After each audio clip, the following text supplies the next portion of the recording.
Welcome to our HFS Mobile Deposit tutorial. With Mobile Deposit, it's easier than ever to deposit your check right into your account without ever having to visit a branch. It's as simple as these 3 steps. Step 1. Log into the HFS app and select Deposit Check. Step 2. Follow the on-screen prompts and take photos of the front and back of your check. Step 3. Click Submit. That's it. In most cases, checks deposited through Mobile Deposit on a business day prior to 5 p.m. Hawaii Standard Time will be deposited to your account on the same day. Easily check the status of your deposit on the Deposit Check History screen, as well as a history of all past checks deposited through Mobile Deposit. Some helpful tips.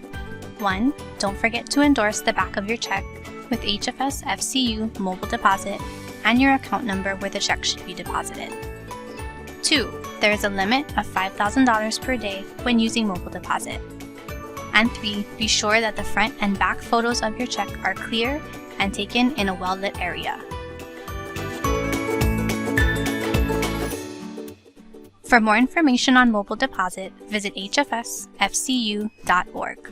If you haven't already, download the HFS app from your phone's App Store today to get started.